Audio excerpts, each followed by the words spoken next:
Good day, everyone. I am Ms. Rodavivi Avila, an instructor from the Department of Development Communication at Camarines Norte State College.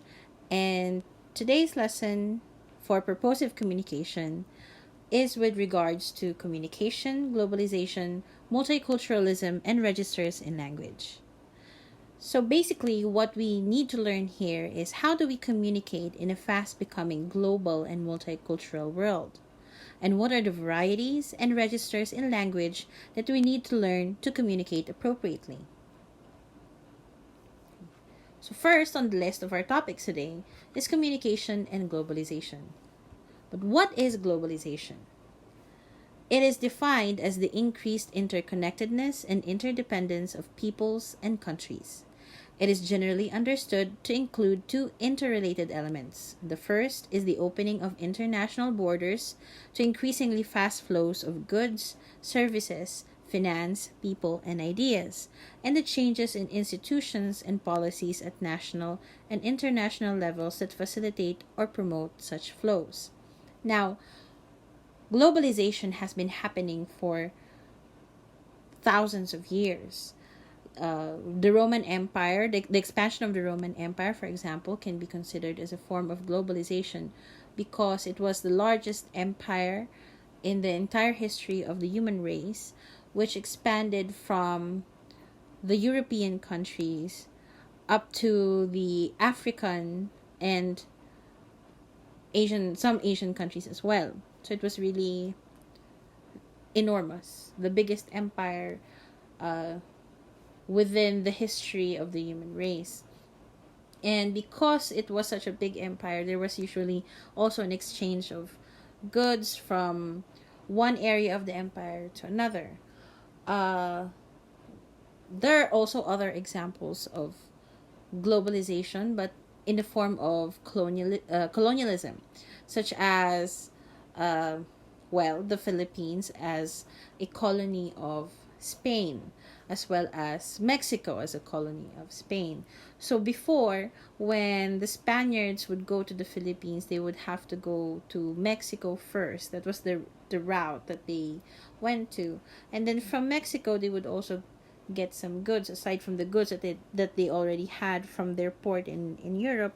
And then those goods and services, even people from Spain and Mexico, are also brought here to the Philippines, and also vice versa.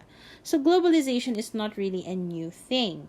It's been happening in the history of the human race for thousands of years. Even the travel of the earliest ancestors of human beings, who anthropologists claim to have walked a land bridge. So this is not a new thing. But what is different in today's world is that it's not colonialism. It's not an empire. Countries and different cultures are exchanging ideas, exchanging goods, exchanging services and people, and they're trying to work it out in ways in which they can try to keep their culture, their heritage.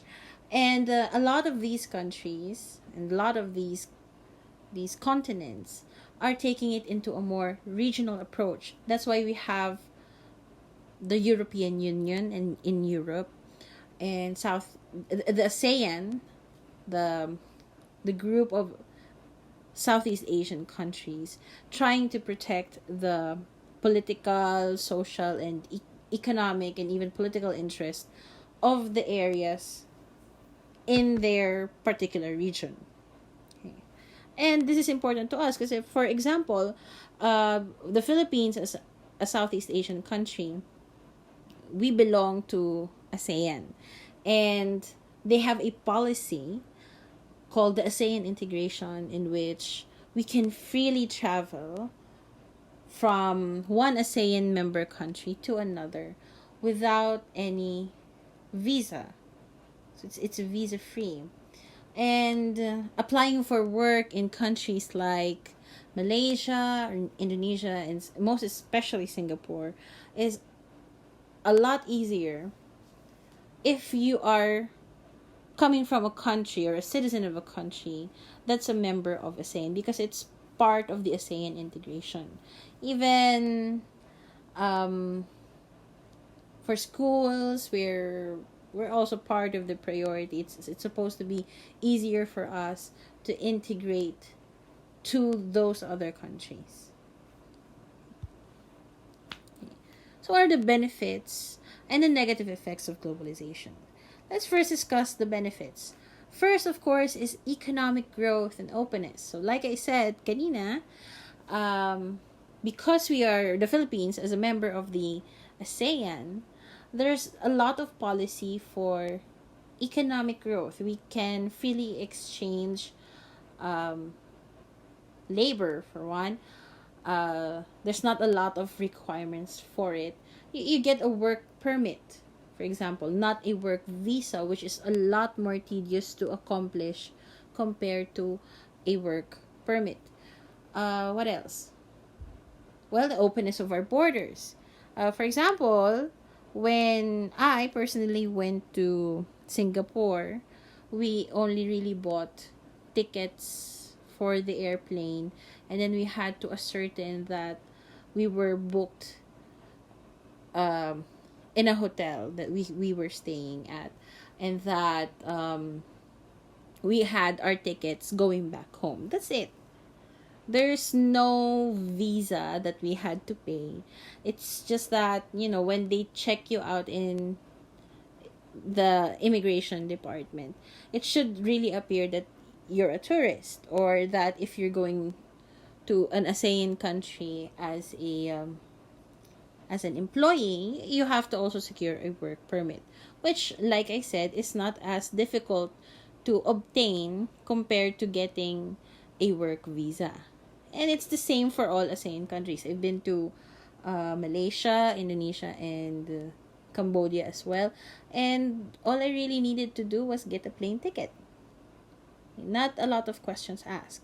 Compared to, let's say, somebody from the US. A US citizen would have to procure a visa in order to stay in the Philippines for a time, even if it's a tourist visa or a work visa. A visa is still needed because they are not part of the ASEAN country. Okay, cultural integration and understanding.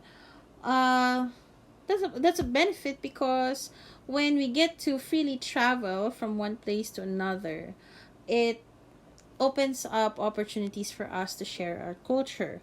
Again, I would give myself as an example. Last year, I went to an event called ASP, Asia Summer Program, wherein for 3 weeks I had to teach students coming from different countries. Not all of them were ASEAN, by the way. Some came from Korea, some from a European university. I had two European students. One was actually studying in Korea, and the other one was a Lithuanian student. And then several of my students were Indonesians. Now, in the subject that I was teaching then was comics, Asian comics. And as we were talking about Asian comics, we were also talking about how Asian comics was accepted in their country, and what kind of comics was popular in places like Indonesia, or is it popular in places like Lithuania? How is it in Korea? Blah blah blah. So you get to know how they live it, how they're living, what their interests are, and then when you look at it and you realize, okay, we're not so different pala. There's a lot of similarities between Filipinos and Indonesians, not just physical characteristics, but also in values, even if majority of Indonesians are Muslims. So, you get to interact with them, you get to understand them better, and this leads to cultural integration and understanding. What are the negative effects, however? Well, if there's a lot of cultural integration, there is a possibility of cultural loss. That is to say, if we integrate too much, there's a part of who we are as a people that gets lost, or some cultural heritages are also lost in order to prioritize economic growth and openness, which is part of international policy as well. What's an example of this? Well, I would suppose it's for example, in the Philippines, there's a lot of appreciation for K-pop, which is in itself is not a bad thing. But because of the fandom and the excessive obsession with Korean pop culture, there's a lot of young people who appreciate Korean dramas, Korean music, Korean culture better than their own culture, and would prefer to practice cultural practices by Koreans than those of the Filipinos. So there's a part of, being a Filipino there that's being lost. Okay. Socioeconomic disparities is also a negative effect. Of course, when you open up your borders for economic growth, there will be policies that are, well, not amenable, or two countries or more would disagree on a particular policy. A good example of this is, of course, China and the Philippines. Okay. Although we've opened up our country to the aid of China, there are fundamental arguments here that says, okay, they loaned us money, but I think that recently they said that it's only 25% of the agreed upon loaned money was given to the Philippines. And then China is asking already for a lot of payments. Something like that. Forgot the news. Environmental impact.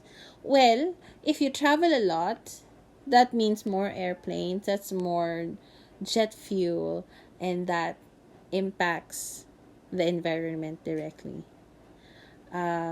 If you recall, when traveling was ceased because of the pandemic, and everyone was stuck at home, the earth actually became less, there had been less carbon emissions in the environment. It's because the emissions of airplanes, for one, they cause a lot of pollution as well.